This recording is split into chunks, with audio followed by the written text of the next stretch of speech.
Şahzadə Səməndər. Çöçək. Bu bahane zadılık qamlaşmadı Şah ata. Hayvallar qandaqmı undaq qılalısın. Kolunuzdan kemigen işlerini hayvallarga artıp koymana. Menin qılğım yok. Nemi qısan özün qıl desіңizli bolmadı mı? Bu işni bana tapşırgan bolsanız, bu kemgiçe sarayını allaqaçan bitkizip bolgan bolatdım. Tolu bildirlima. Sözümge işenmegen bolsang, daraxt kesishga borganlarning o'zidan so'rab baqsang bo'ladi. Manga bu qadar hurmatsizlik qilishga petingining durust emas. Mening toqatimning cheki bor. Gap so'zlaringga diqqat qil. Kichik Samandar yanılı ochchig'i kelganligini, qoyil bo'lmaganligini ifodalab, g'udingchigan peti chiqib ketibdi. Bir necha kun o'tgandan keyin podshoh yana o'rmonlikqa daraxt kesish uchun odam avatibdi. Albatta ovchilarmi billa borkan. Ular o'rmonlikqa yetib kelib, daraxtlarni kesishga boshlabdi. Biroq hech qanday hayvon kelib, ularga daxli taruz qilmabdi. Ular dastlabda hayron bo'lishibdi. Keyin asta-asta xotirjam bo'pti-da, ishlarini ko'ngil qo'yib davomlashtiribdi. Oxiri bir necha kun ichida daraxtlarni kesilib bo'pti. Bu xush xabarni anglagan podshoh Shahzoda Samandarning g'alvisini tugitib, bosh og'riqidan neri bo'lish uchun darhol qurilish materiallarini tayyorlab, saroy selishni boshlashga amr qildi. Oxiri qurilish materiallarimi o'rmonlikqa yetib keldi. Materiallarni o'rmonlikqa yetkazishga o'rinlashtirilgan kishilar ishlarini tugitib, saroy selishga mas'ul qilinganlar ertasi sahardan boshlab ishga kirishishni planlashibdi. Biroq ertasi sahar ular saroy solmoqchi bo'lgan joyga yetib kelganida akilib qo'yilgan qurilish materiallaridan birini uchirtamabdi. Ular qattiq ajablanib atrofni izlashga kirishibdi. Ular taraf-tarafga odam avatib, yerim kun izdigan bo'lsa-mu, hech qanday natijasi chiqmabdi. Ular oxiri noiloj shaharga qaytib, bu ishni podshohga ma'lum qildi. Kimdan gumon qilishni bilinmay qolgan podshoh amalsiz qaytadan qurilish materiali tayyorlatqizib, yana o'rmonlikqa yo'llabdi. Shundaqla takror o'g'rinib ketmasligi uchun saroy selinmoqchi bo'lgan o'ringa kecha-kunduz qaraydigan guzatchi turg'izibdi. Shunda qilib qurilish boshlanibdi. Biroq 3 kun o'tmayla qurilish materiallari tugab ketibdi. Texi hech qancha ish qilinmay turib, lozimatliklarning tugab ketganiga ishongis kelmagan hunarvallar bir-biridan, hatto guzatchilardan gumon qilishibdi-da, talash qilishibdi. Hech qanday yakun chiqaramagandan keyin yanada bu ishni podshohga sho'p beti ma'lum qilishga majbur bo'ldi. Podshoh guzatchilarni qattiq ayblabdi. Guzatchilar o'zlarining hech qachon u yerdan ayrilmaganligini, buyruq bo'yicha ish qilganligini aytib o'zlarini oqlabdi. Podshohning vaqirab chaqirashlari, top tanalari hech bir foyda bermabdi. Podshoh oxiri guzatchilarning sonini yana bir assa oshirib, u joyning bir daqiqami nazardan chetda qilish ehtimolligini yo'q qildi va qurilish qilinadigan doirani to'saqlar bilan qo'rishg'izibdi. Hurmatli anglarman, bu ishlarni albatta sizning o'ylaganingizdak bizning o'rmon shahzodasi Samandar bir qo'lliq planlab qilayotgan ekan. Samandar hayvonlarning behuda talafotga uchrashidan ansirab, gözatchilarning tamoq yeydigan, uxlaydigan vaqtlarini tanlab, har xil hayvonlarni safarbar qilib, qurilish materiallarini hech kimga sezdirmasdan ko'zdan yo'qotgan ekan. Qurilish o'rni qashog'i e'lingandan keyin materiallarni yo'tkab ketishga imkoniyat bo'lmabdi. Lekin Samandar yanada bal qo'yib-atmabdi.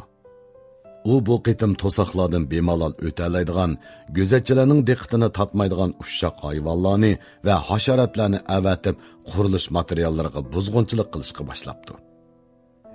Materiallarning hammasi degudek yog'och bo'g'ashqa ziyonga uchirtish uncha qiyin emas ekan. Hunarvallar ba'zilari sungan, ba'zilari teshilgan materiallarni ishlatishga amalsiz qoldi. Shunda qilib, oradan necha oy o'tib ketgan bo'lsa-mu, qurilishda hech qanday ilgirlash bo'lmabdi. Kichik Samandar goh dadisdan, goh hunarvallardan xafa bo'lib, ko'tildab qo'yib, yana o'zining o'yinlarini o'ynab o'taveribdi.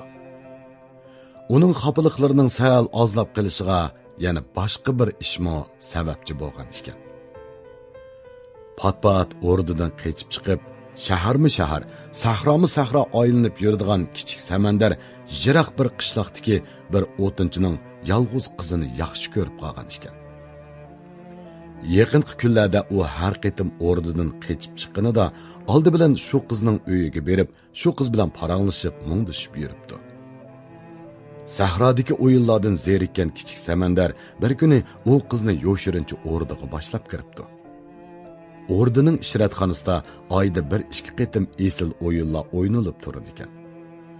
Ba'zida o'rdining xos serikchilari va san'atkorlari o'yin qo'ysa, ba'zida boshqa alladimmi o'zgacha mahoratli sehrgarlar, nag'michilar, raqqoslar, usulchilar kelib o'yin ko'rsatadi ekan. Kichik Samandar dal ana shunday o'yinlardan birini o'zi yaxshi ko'rgan qizga ko'rsatib, uni xushal qilish uchun boshlab kelgan ekan. Ular bugungi o'yinning tomoshabinlari bo'lgan o'rda ahlining eng orqasida o'ltirib, yo'shirincha o'yin ko'rgandan keyin, ya'ni yo'shirincha u yerdan ayrilibdi. Ular ikkisi qo'l tutishib, ishratxondan chiqib ketayotganda, opsi Gulambarga yo'liqib qopti. Gulambar xonish bir sharat bilan u ikkisini o'z sarayiga boshlab beribdi. Qiz hijolat bo'lib, yerdan beshini ko'tarmabdi. Xonish Gulambar xafa bo'lgan holda kichik Samandardan so'rabdi. Bu qiz kim? Qarasamni o'rdidagilardan biri emasligi chiqib turdi. Menga rost gapingni ayt. Bu qiz hodi kim? Qayerdan keldi? Bu qiz Rashida, mening ko'nglimni olgan qiz. Sizning kelgusidagi keliningiz bo'ladi. Nima deding? Yana bir degina? Kichik Samandar qilchi heyqmasdan boyiqi so'zni qayta to'liq takrorlabdi. Bu qiz kimning qizi bo'ladi? Ah ko'ngil qishliqdiki bir o'tinchining qizi bo'ladi. Ne bo'ldi xonish ona? Qattiq xap ko'rinsiz-ku. O'g'lim, sening kallang joyidami? Bu nima qilganing? O'z xiyolingda sen kimni xohlasang shuni amrimga olaman deb o'ylab qolgan o'xshamamsan. O'z salaytingni unutib qoldingmi? Bema'ni gap qilmay, hozirning o'zida bu qizni nerdan kelgan bo'lsa, shu yerga ketkizib et. Va qayta aloqa qilma. Dadang yoki cho'ng dadang bilib qiladigan bo'lsa, ko'gillikingni ko'rsan. Mening parvoyim palak xonish ona. Vali aytib turib, o'zim ko'nglim tushgan qizni olamasam qamlashmas.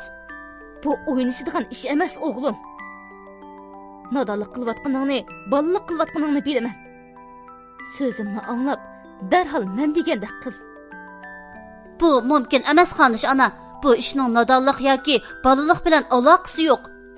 Niyetimdan yandiraman deb o'zingizni behuda charchatmang. Mening mijozimni bilasiz. Men deganimni qilmay qo'ymayman. G'azab va chorsizlikdan nima qilarini bilmay qolgan xonish Gulambar o'g'liga gap yegizolmaydiganligiga ko'zi yetib, qizga tarbiya qilmoqchi bo'pti. Men qarang qizim. O'g'limning ahli joyida bo'lmasa, sizni ahli joyididu deb o'ylayman. Xonish Gulambar shundoq deginicha qizning oldiga kelib, qizning enkidan tutib mehribonlarcha o'ziga qaratibdi va qizga bir qarabda cho'chib ketibdi. Qiz yana xijillik bilan beshini to'van sapdi. Xonish Gulambar bir pas gap unsiz turib qopdi. Bir oz jimjitlikdan keyin: "Bo'pti o'g'lim. Bugun sen ortiq gap qilmay. Lekin hozirla bu qizni boshqalar ko'rib qilishdan burun sog' salomat o'z uyiga yetkazib qo'ygan. Qolgan gaplarni keyin paranglashayli." Kichik Samandar ma'qullik bildirib qizni yetlab chiqib ketibdi. Xonish Gulambar darhol o'zining xos odamlarini chaqiribdi va kichik Samandar bilan bu qizning kayniga tushib, qizning nada turdiganligini, dadisi bilan opasining kim ekanligini bilib kelishga buyuribdi. Avatgan odamlar qaytib kelguncha Xonish Gulambar ichi tutildab, uyon-buyon menib, zodili aram topmabdi. Ular qaytib kelib, qizning oilasidan xabar bergandan keyin u odamlarni yana o'zining ayrimxonasiga chaqirib mundaq debdi: "Hech kimga bildirmasdan u qizning oilasi bilan dadasining qanday munosabati, qanday tunishlik borligini aniqlanglar. Lekin bu ishni surishti qilganligimni dadam hargiz bilib qolmasin." Ular ma'qullik bildirib chiqib ketibdi. Ajaba rostilla shundaqmidi? debdi Xonish Gülambar o'z ko'nglida. Aslida Xonish Gülambar kichik Samandar boshlab kelgan qiz Rashidaning ikki qishining o'ttirisidagi holni ko'rib, o'zining 15 yil ilgari tuqqan qizini aslab qolgan ekan. Maxfiy holda uzun bir mezgil to'xtamay surishti qilgandan keyin Xonish Gülambar Rashidaning dal bu vaqtida kichik Samandar bilan almashtirib etilgan o'z qizi ekanligini bilibdi. Va bir tarafdan yillar o'tganda bo'lsa-mu, o'z qizini qayta tepib olganligi uchun tasvirligisiz xushallikqa cho'mgan bo'lsa, yana bir tarafdan dadam yoki Namanshah bilib qolsa qandoq qilarman degan sarosimiga tushibdi.